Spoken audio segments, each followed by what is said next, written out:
Thank you for coming to the second try of our part 2 of a series that we will be putting on, focused on the pandemic and economic recovery.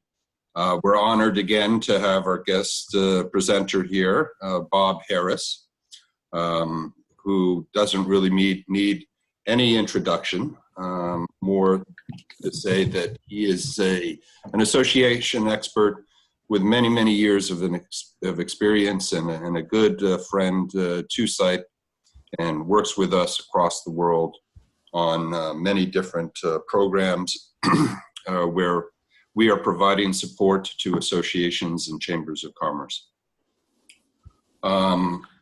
We apologize. Can you hear me now? Can you hear me now? Yes, we can. Can you hear me now? Yes, we can hear. Yeah, okay. All right. Excellent.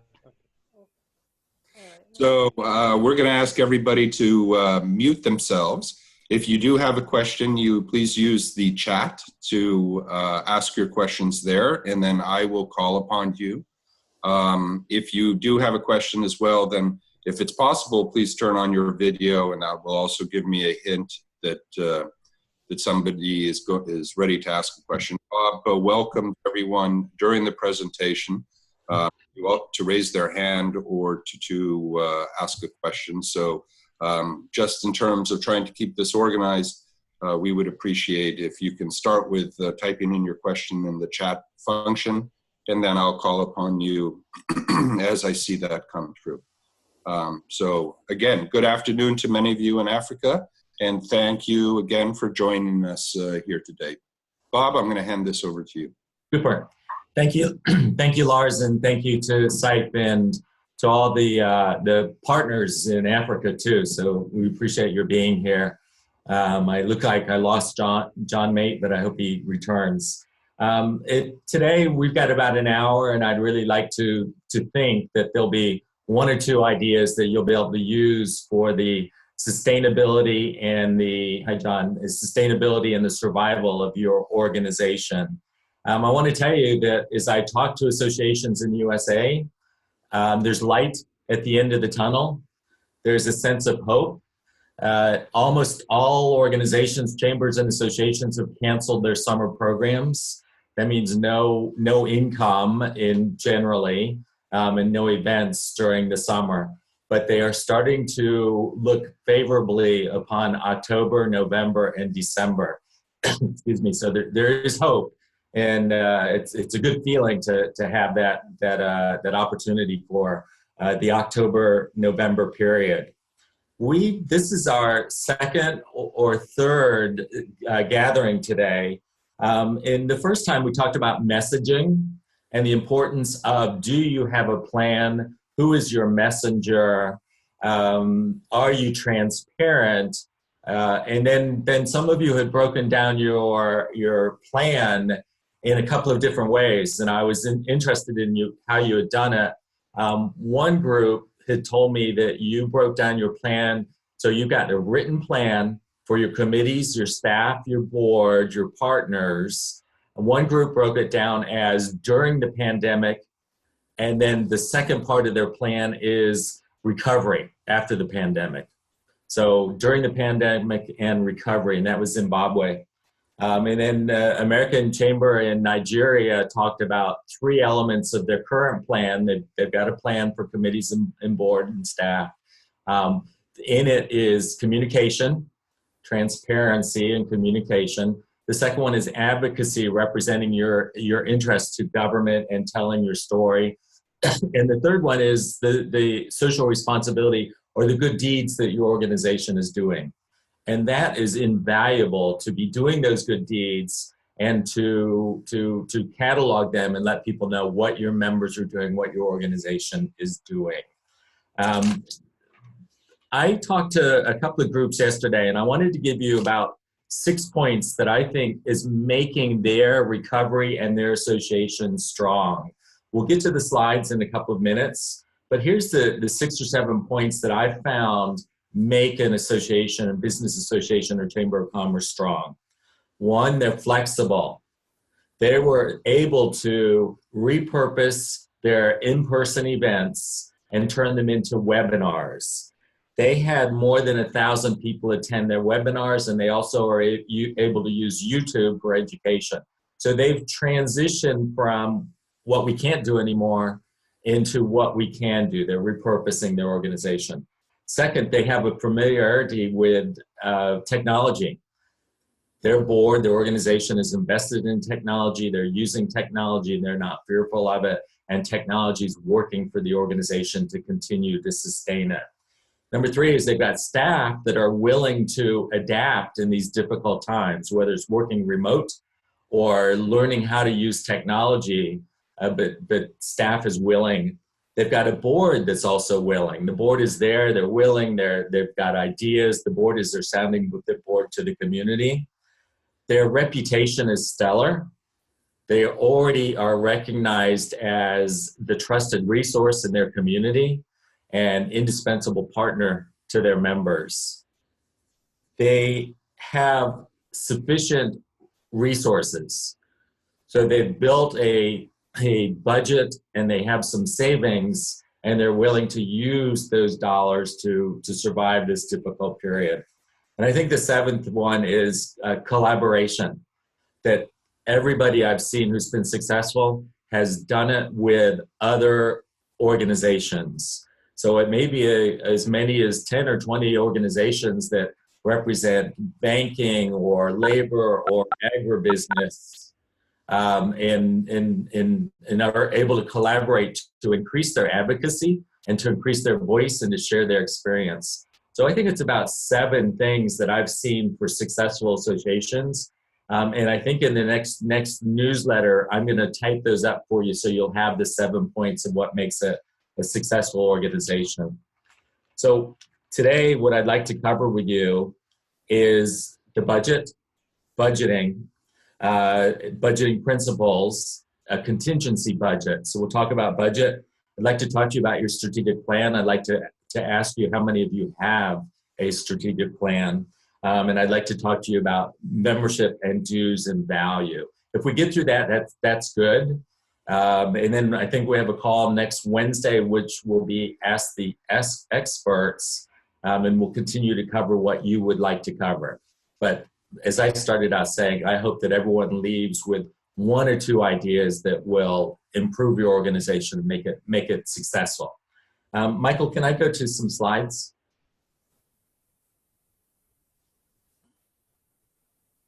So there's the cover slide. Let's keep going pretty quick.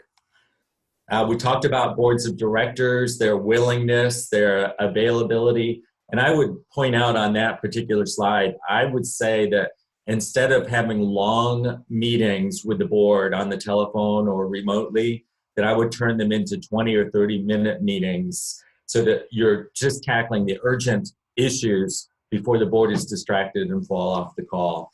So you could forego some of those reports that could be approved at another time, but we don't need that traditional board meeting. I think we need to bring the board together remotely online and tackle the key issues. Michael, slide. Recent publication, Governance in a Pandemic. Please use it if you would like to. Michael, slide.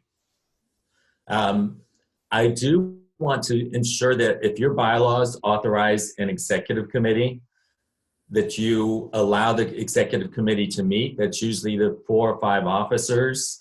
But there will be times when the full board can't meet because they're working for their own survival. So let's empower the executive committee and let them do their job in between meetings of the full board.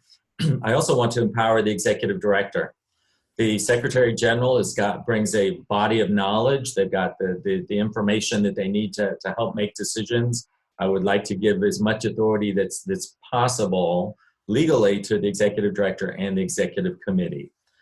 Next slide.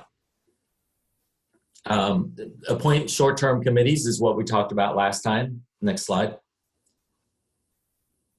Let's talk about the budget.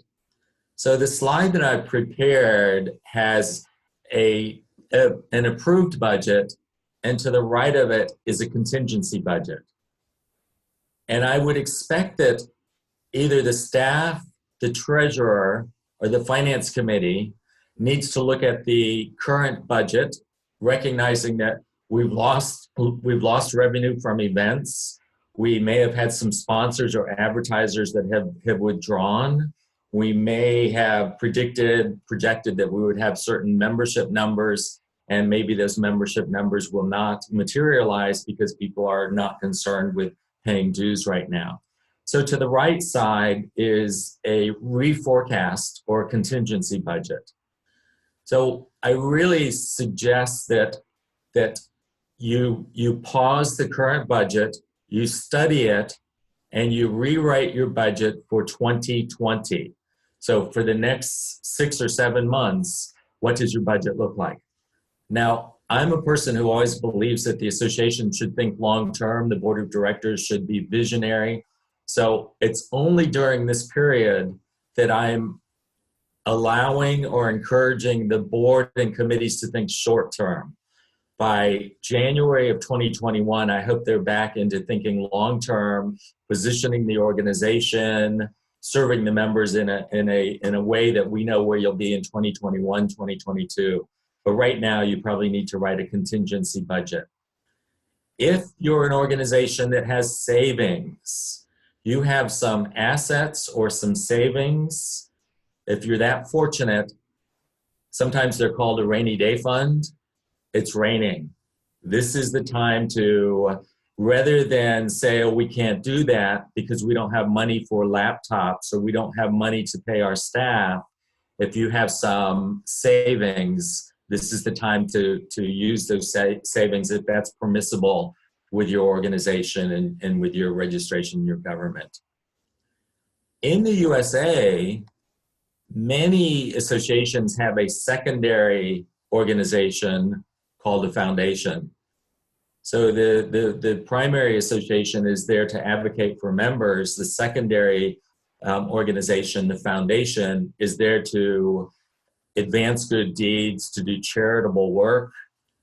If you have a foundation in the USA, what I'm suggesting is that you expand the foundation mission beyond scholarship and use it for pandemic and economic recovery.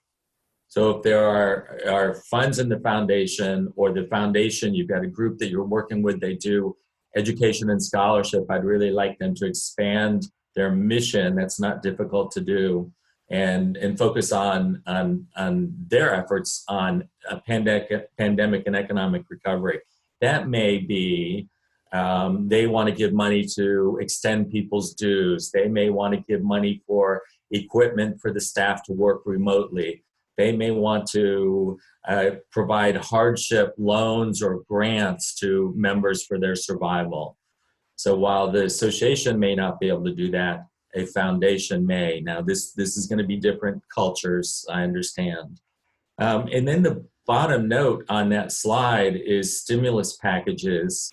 I think that almost every government is looking at how to help recover the economy, how to help employers pay staff, how to provide grants and loans. And the association and chamber is the perfect organization to study those stimulus packages, to look at what's available, to help the members understand. But I would expect that you may have almost a weekly update of here's what government is offering for recovery, and here's how the association or the Chamber of Commerce translates that information, summarizes it, so that members understand how they can delve into and benefit from recovery or stimulus packages offered by the government. Lars, do you have any information that would add to that? I wouldn't know everything going on in the area.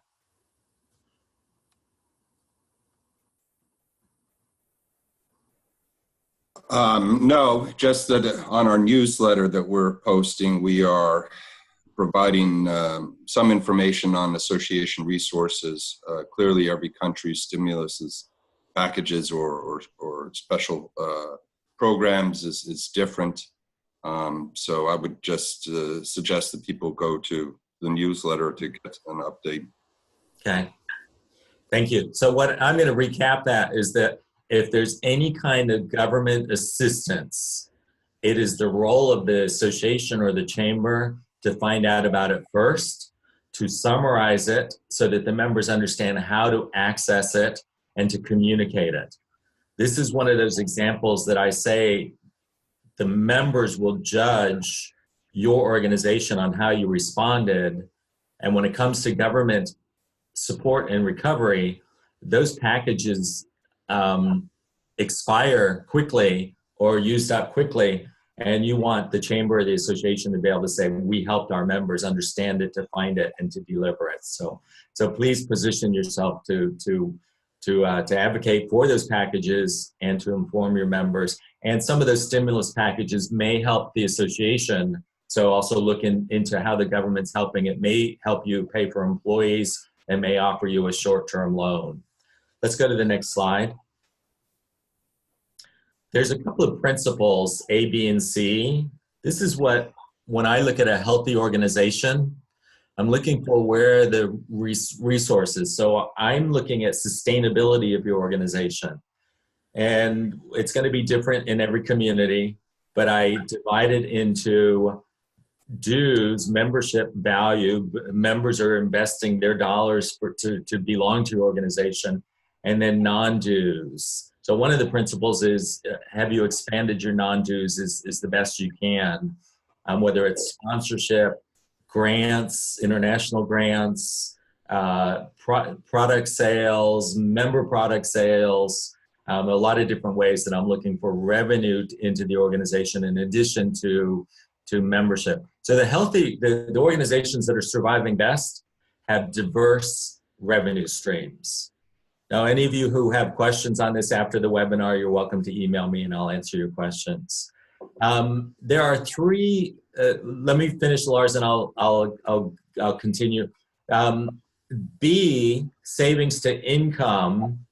I would encourage any organization to have some savings. You have to have what I call the rainy day fund. You have to have something that if members don't pay their dues or we have an expo that fails, we still have some funds that we can fall back on.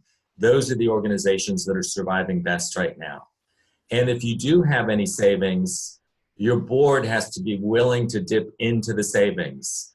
Many boards will say, oh, we don't want to spend our savings. This is the time for it. And maybe buying computers for staff to do their remote work, and maybe investing in something for the membership, but you probably do need to use your savings.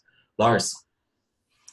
Yeah, I mean, when you talk about savings, then you're talking about, that you need to structure your revenue stream so that you can acquire savings. Do you have any experience or any suggestions on what are we talking about? Are you talking about 10% per year? Are you talking 5%, 1%?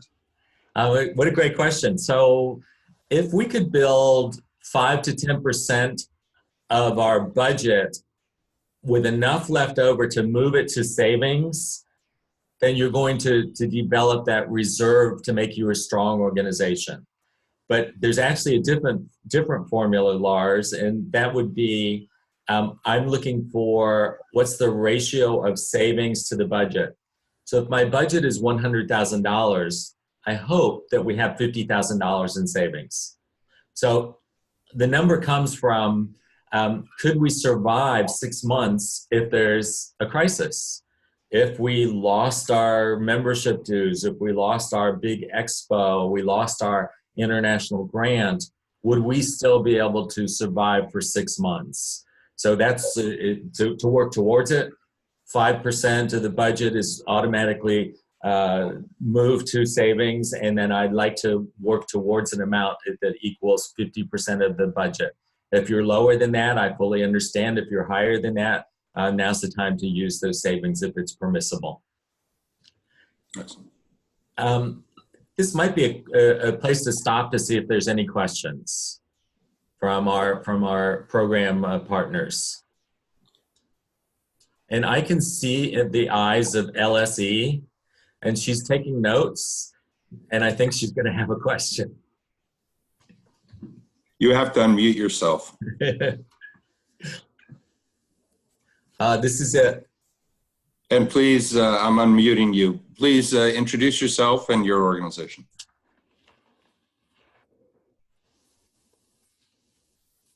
No sound. Can you say something? Test 1, 2. Yes. Yes. Hello. Hi. Yes. Hello, testing. You can Yes. hear me. Can you hear me now? Yes, but Speak up. It's very low. So if I take this, I can't hear you. yeah, it doesn't, it's not very good. Very, very low. It's not Yell. very good. It's a Very, little very better. low. It's very loud. I'll try. Hear me now? Yes. Any better? It Yes. is. It's better. Yes. Okay. Thank you. I'm glad to be on this platform. I couldn't join you the last time because of technology issues. Seems like you can't hear me. Right? Yes. Yes. Yes. Okay. Yeah. So I'm glad. LSC. Good. If Yes. you can hear me, please just give me a sign so I know you can hear me. All right. Yes. Okay. Good. Good. Yeah. What is LSE? Lolia Sele Emma Kore. That's my name. Okay. Lolia Sele Kore. Yeah. Thank you. And I am currently the Director General for the Nigerian Association for Small Scale Industrialists. We are based in Nigeria, in Abuja. Perfect. I'm glad to be on this platform. And so far, I missed out on the last one because of technology issues. And I'm glad that I'm here today. And thus far, I think that what I've heard so far will be of use to us as an association, and we can work with it. However, at this point, perhaps maybe I have to ask is, if you don't have any funding at all, and you have zero funding, where do you even start from? When you talk about savings. It's a great question. So if I understand no funding, where do I want to start? Most organizations start with membership value. Membership value. So Madam Director General, the members are industrialists. What's the value of the organization?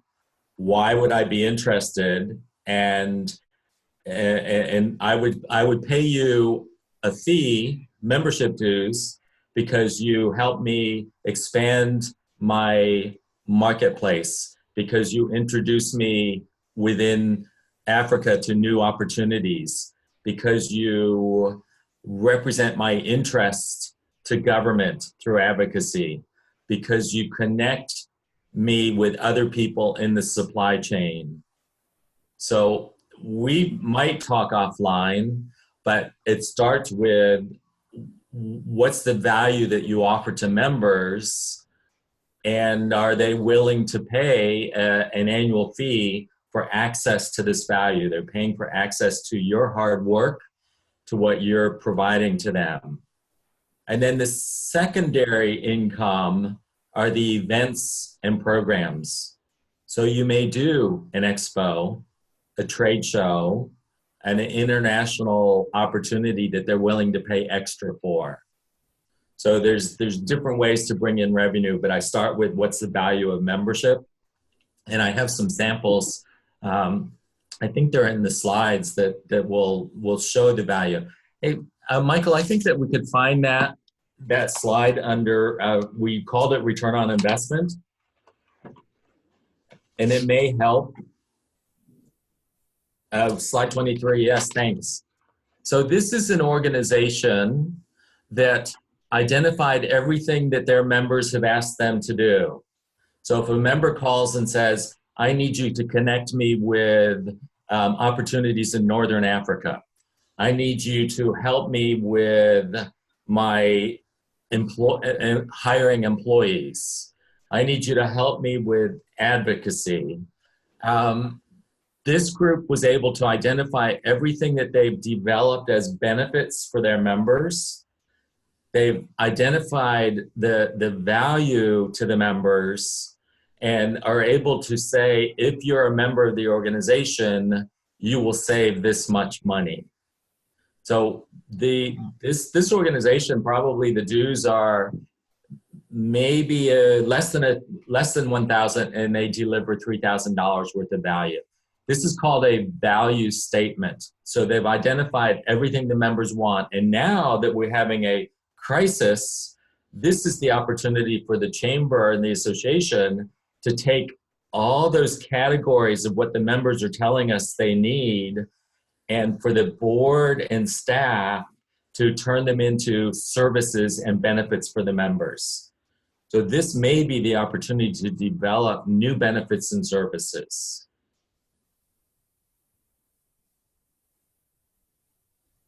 I know John has a question. John Mate. Thank you. I think that is, yes. I think this is quite helpful, actually. And I think in terms of giving value to the members, yes, I've been working on that, but we have actually not put a value to it. So I might want to say that sometimes it does seem that members don't actually understand the value to the services we provide for them, and therefore cannot tie a set amount of money to it. Yes. So I think that is it.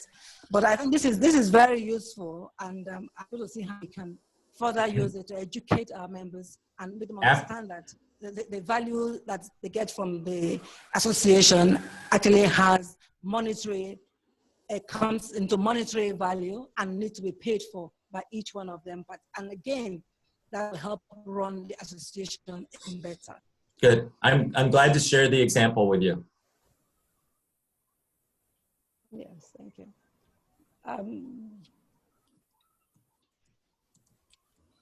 Lars, mute one. We can have the documents, the slide documents can be made available to us later. Absolutely. By email or what format? Lars, by email?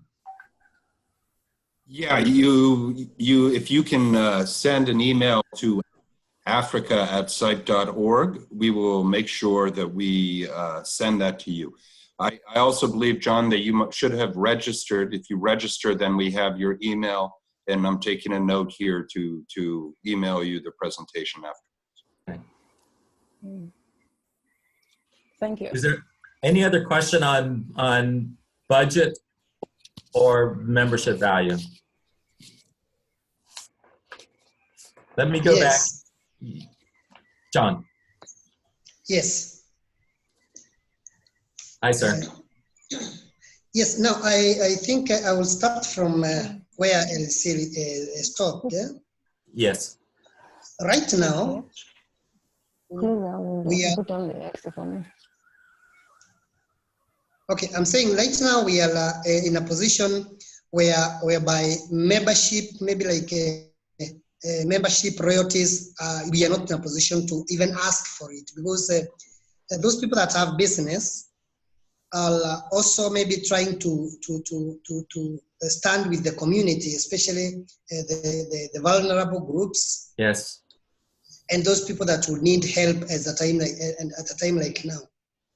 So looking at the whole situation, you realize what we can manage to do at this point is mostly try to look for feasibility, because once we do some activities out there, people are able to realize who is a Chamber of Commerce.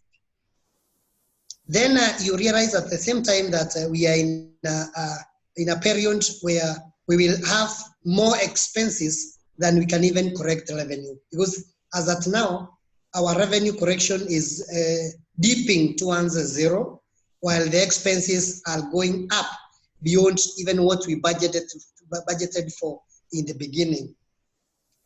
So, and again, you realize that instead of now serving the actual members of the institution or of a Chamber of Commerce, we are serving the entire community. For example, I'll give you an example of what EMBO is doing. We will not go to give out face masks, or we will not go to give out hand wash, or we will not go to give out sanitizers, where we will discriminate the community and say we are here to serve the members of Chamber of Commerce. So you'll find our expense will shoot to almost triple what we would have expected, because while we may have like a target of 100 members to serve, we'll find the larger community, especially in the market, those people that have not even registered with us are also in need of these masks. They are also in need of sanitizers. They're in need of all materials that are needed at this COVID-19 era. So you'll find mostly you will go to serve the community, and the resources and the revenue that you had was to serve your members, but now you are forced to serve a larger community, and the flow of income is very low. So I would wish you to address such a situation. And while I ask that, I am a beneficiary of a CIPE funding. So I'm asking that because many a times you'll find that maybe we have been allocated some funds to use, and later we will maybe have either restricted ourselves from serving the community, of creating a feasibility at a time like now, so that we do not misappropriate the funds.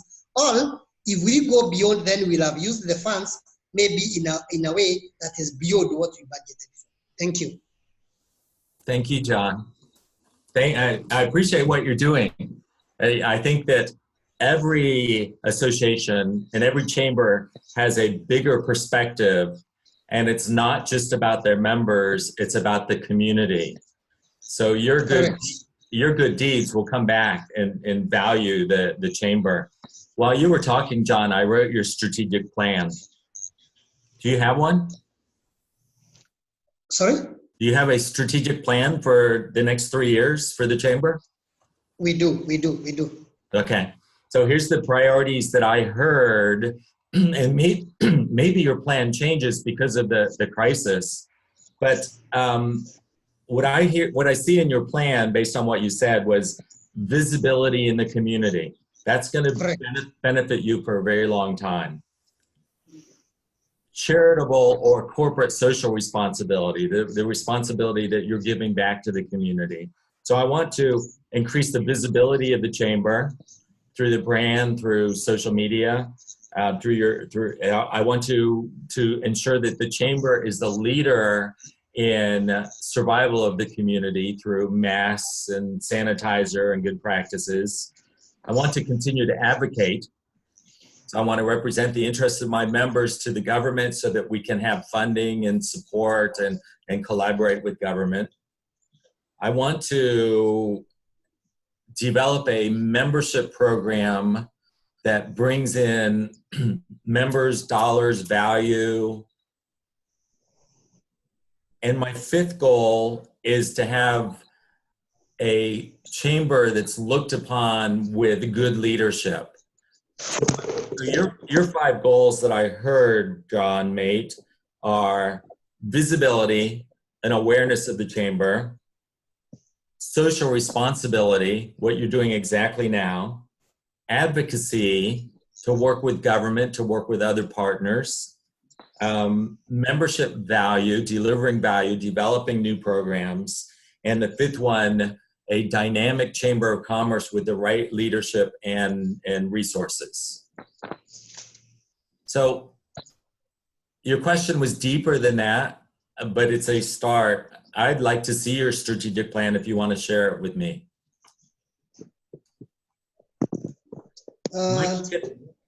Of course. Okay.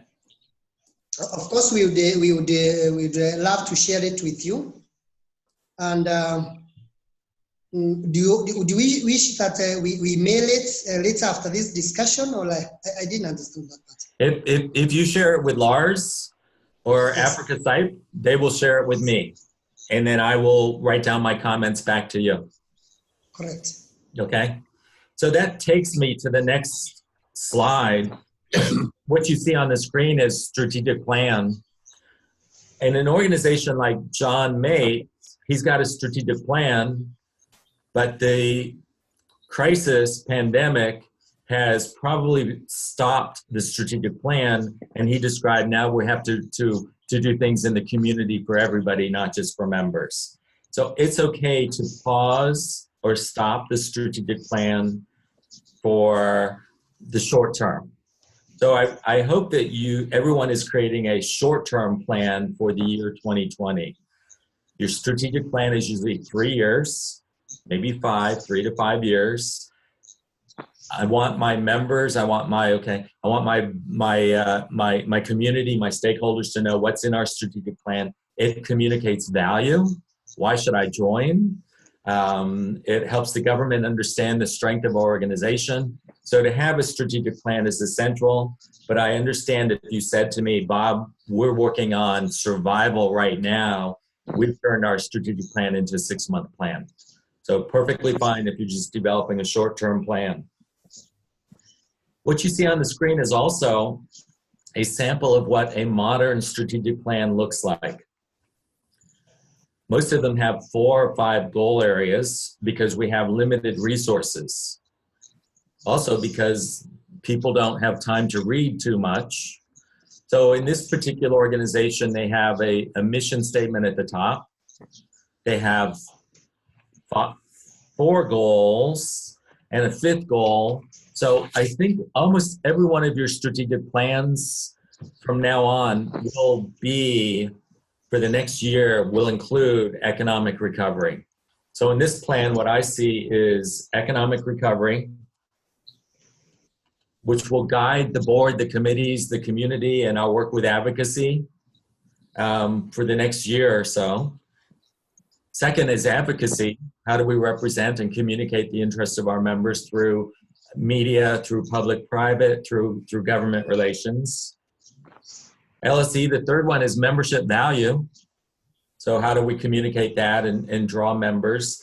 The fourth one is education or professional development, but the education of our members, the information resources, the research, anything that the chamber, the association takes information, packages it, and makes our members in our community better through education.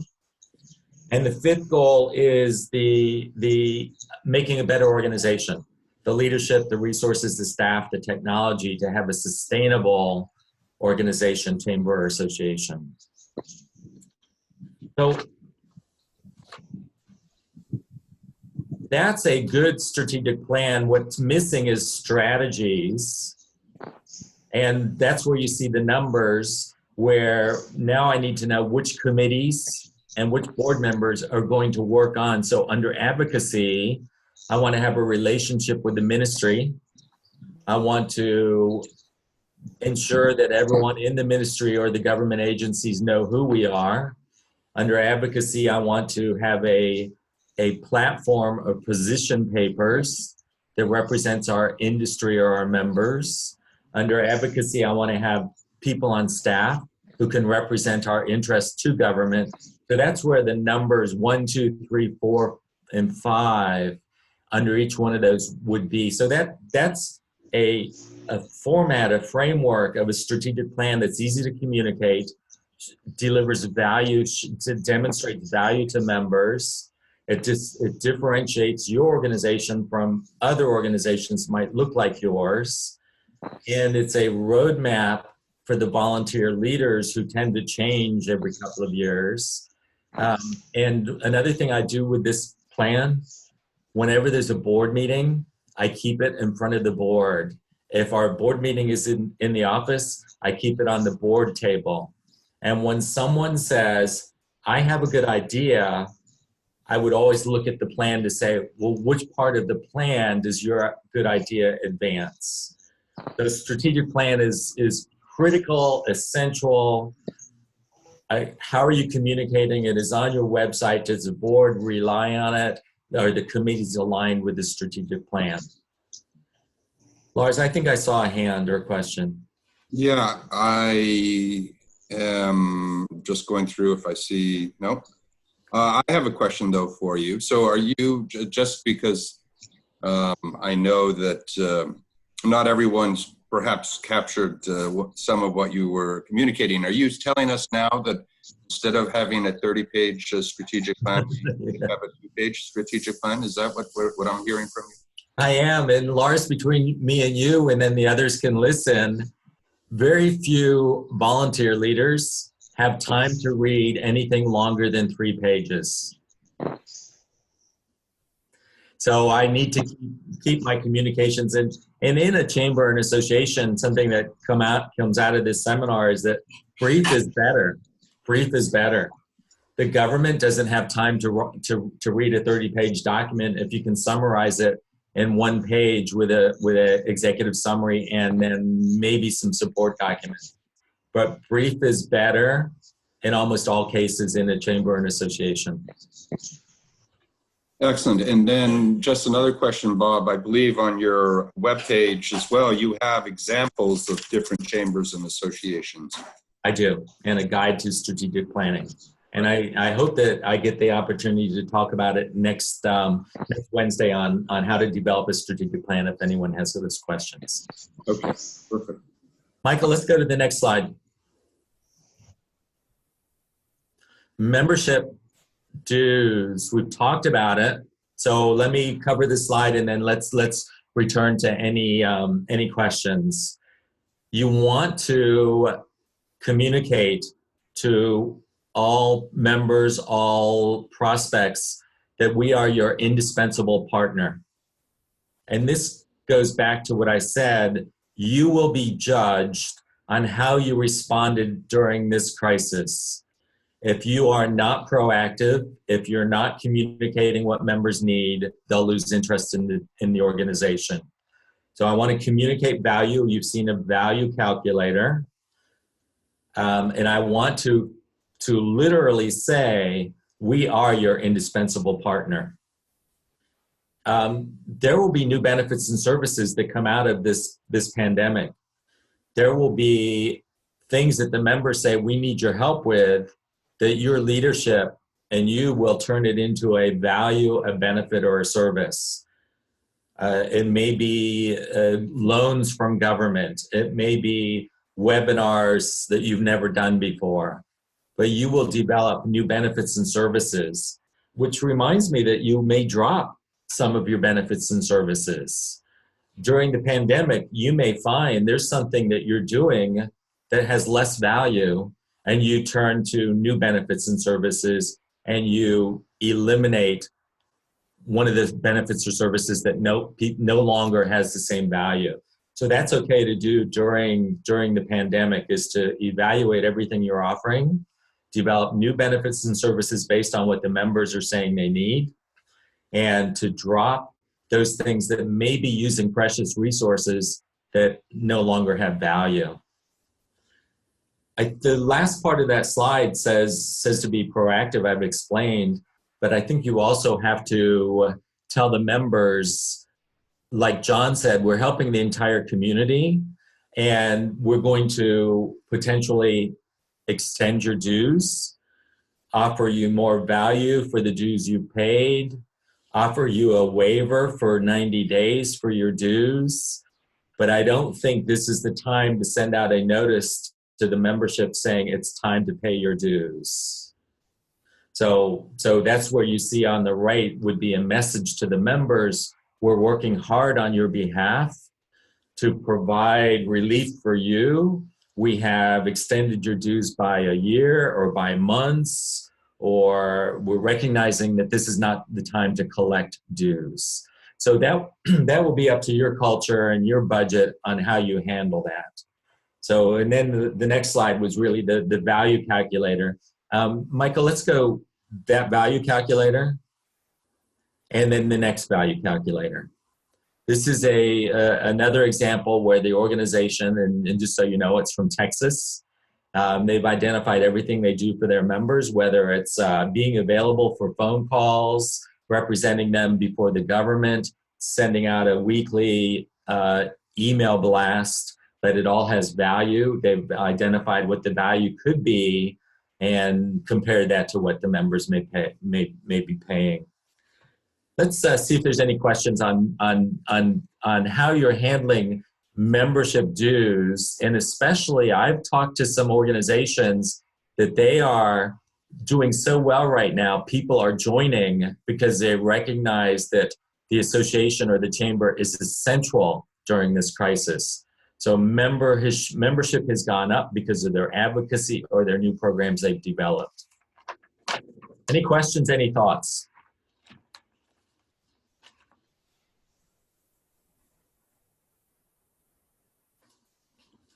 Again, if you want to ask any questions, you can do that through the chat box, or you also have a raise your hand feature that will signal to us that you actually have something to say. LSE. Or LSE, you can wave and we can do that as well. Okay. Please go ahead. Yeah. Am I unmuted? Okay, good. No, Yeah. Yes. Just a contribution to what Bob has just said. Can you hear me? Yes. Just a contribution to what Bob has just said, that what we've done during the pandemic could actually help to boost member confidence and increase the number of membership participation.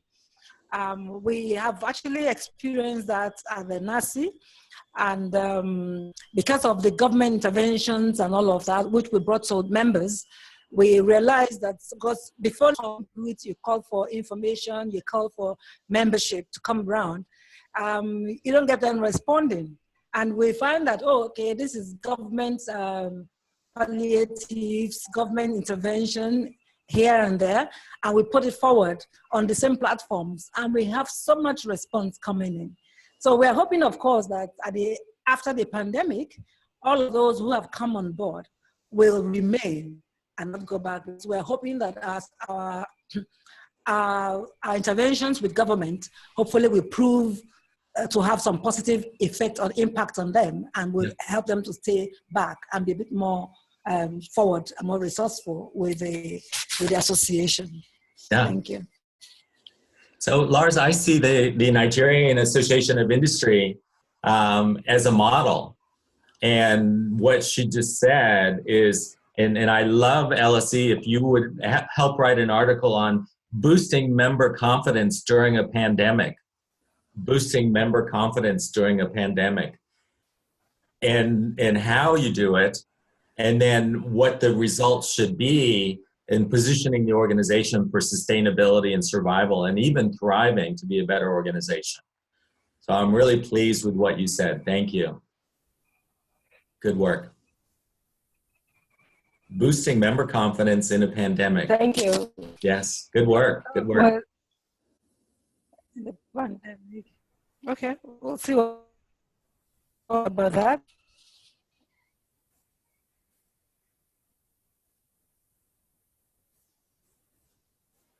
Lars, anything else?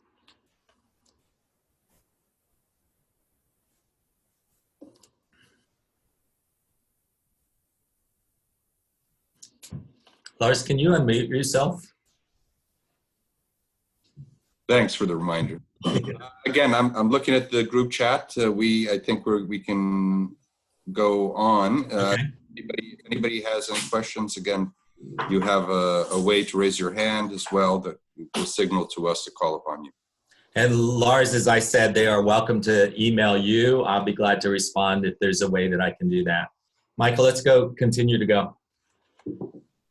And these slides, I think, will be relatively quick. If you have deadlines in your organization, maybe it's a deadline for the nomination process, maybe it's a deadline for recognition or awards, I think that now's the time to relax the deadlines. So I don't want to tell a member, oh, I'm sorry you missed the deadline. We have to be flexible. We have to extend those deadlines. Also want to, anything that the ministry or the government requires that we file, whether it's a monthly filing, a quarterly filing, I don't want to miss any of those government requirements in the organization. I want to maintain the integrity and the accountability of the organization. So just watch the deadlines. You may be working away from the office remotely, but there are still things that probably have to be filed. In the USA, we have something called an annual meeting that's required. I don't want to miss the annual meeting. John Mate has a question. Now, we have focused so much on the client we are serving. We have not said something about I don't think I understood the question.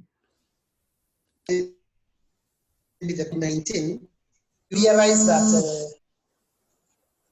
realize that most of the things that are happening is like an emergency. Yes. So you'll find that every time something comes up, either the county governor is calling or the county commissioner is calling, or you don't even have time to call to maybe give enough notice to the board members.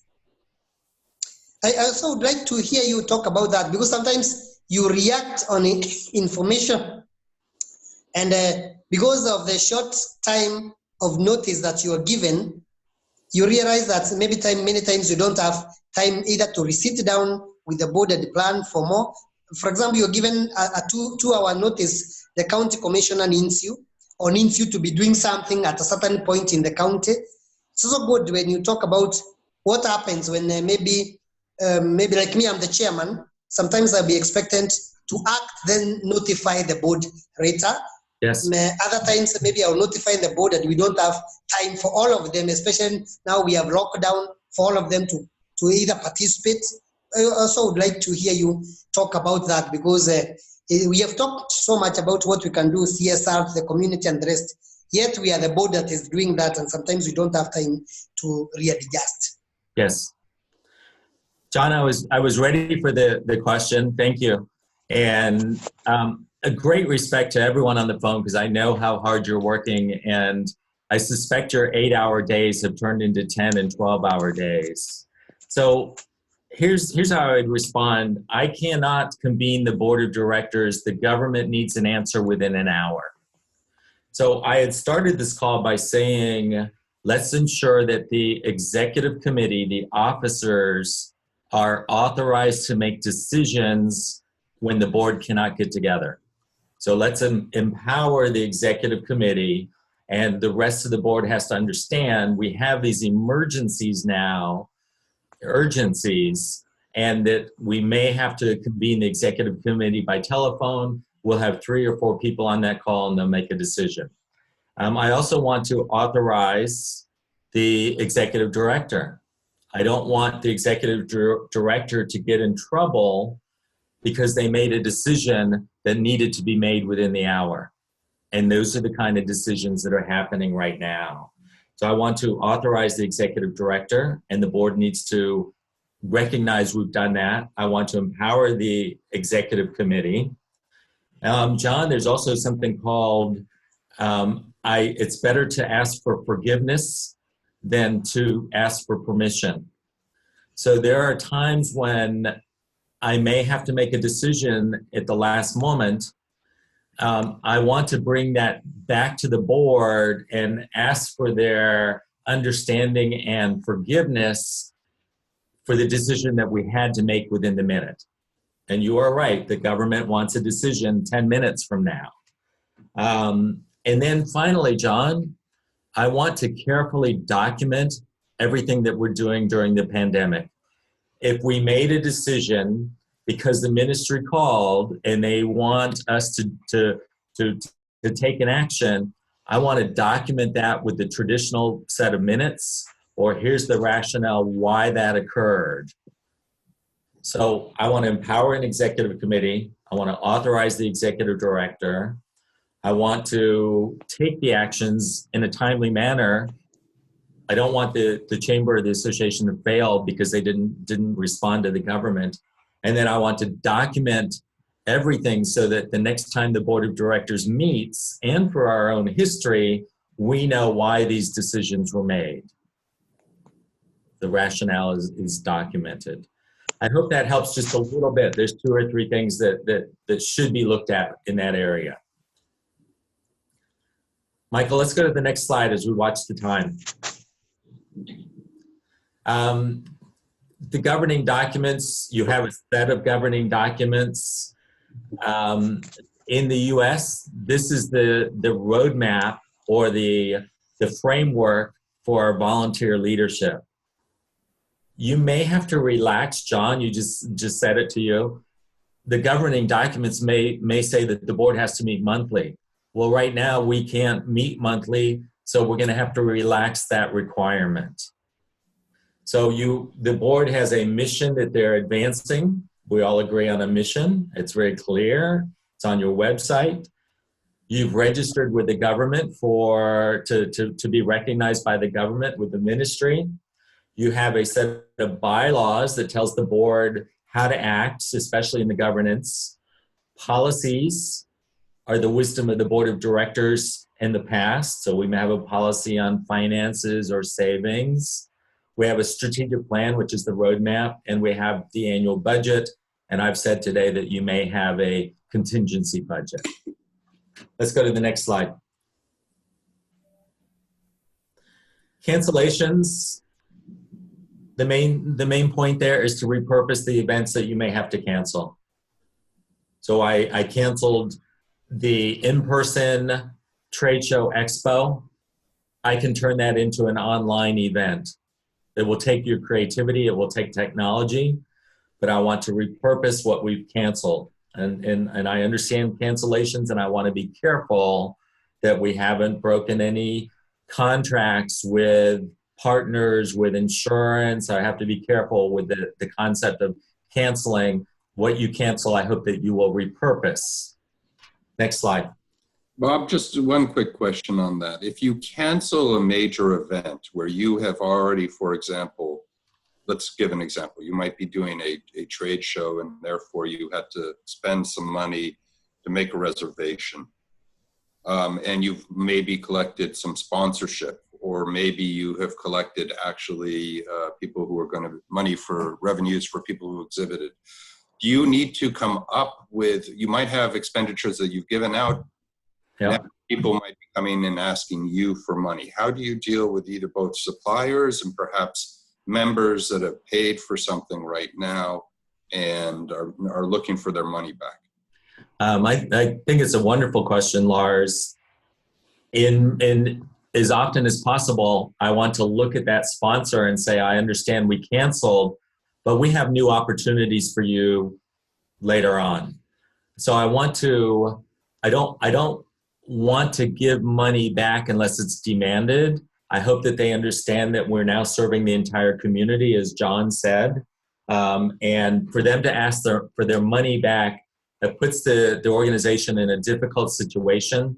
I would like to offer them new opportunities for sponsorship. And their needs have changed too as a sponsor. So I'm going to ask them, what is it that you need? How can we help you recover?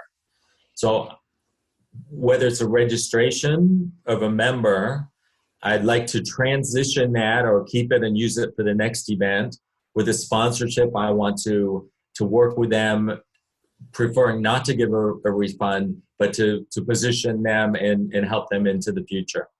And then I'm very aware that when you cancel something, you may have a contract with an arena or a facility.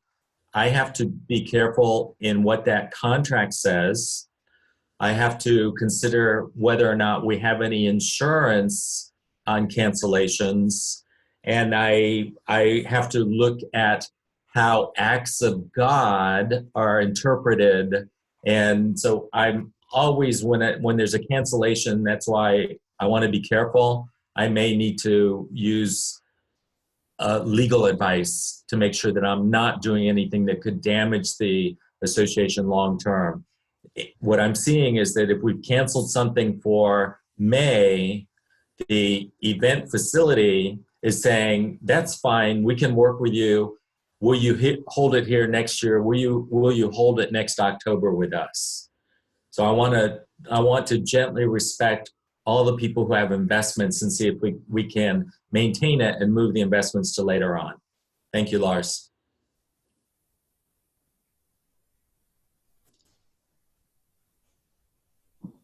That's the next slide. That was it. You know, let me go back one, Michael. So if the partners or the suppliers are asking you for refunds, I want to become their best friend and tell them we've got things coming up that we can use those funds for them in the future and position them. I want to continue to give them value. And then the next slide, this is what's called a sponsor opportunity menu. Most organizations have cataloged everything they're doing for the next year or 2 years, and they're offering sponsors and partners a way to be involved in these events. So it's common for an organization to say, we have a luncheon next month, let's go find 3 sponsors. But you'll be far more successful if you have the entire year of events documented. You break it down and say, we're looking for a gold sponsor or silver sponsor. We need a speaker to be a sponsor. There's different ways to take the sponsor opportunities to a higher level. So I wanted to give you an example, and I think that when you see the slides, you'll be able to study this. If you need more information, let me know. So I want to repackage sponsoring. Lars. How do you go now when times are difficult, both in terms of potentially companies don't even know about their revenue streams moving forward, also difficult to arrange for meetings and to go and present. And then the second part of that question is who should be actually going to request sponsorship? Yeah, good point. So your meetings have canceled, the year doesn't look the same. There's no doubt that your calendar for the year has changed. So I have to revise this sponsor opportunity. And I know that many of the sponsors, it could be a bank that says, oh, I'm sorry, we can't sponsor anything now. So I've got to repackage, repurpose, look for new opportunities to engage them. I want to be the best friend of, for example, the bank or the transportation company. I want to say, look, we're here to help you. You're having difficult times. We'll work with you. We'll discount. We'll give you a better package for 2020 and 2021. And who gets the sponsorships? Sponsorships really, companies have a good relationship with the members. So it's not uncommon for a member to say, you know, we have a good relationship. Would you sponsor something in the association? We need your help. Or sponsor something in the Chamber of Commerce. So the getting sponsors and developing the opportunity menu is a staff-driven, committee-driven effort. And then getting sponsors, the most successful people to sell a sponsorship are board members, and you may have staff also involved in that. But a board member who buys from a particular company may be able to turn to that company and say, our association, our chamber can help you recover. Here's the opportunities. Thank you, Lars.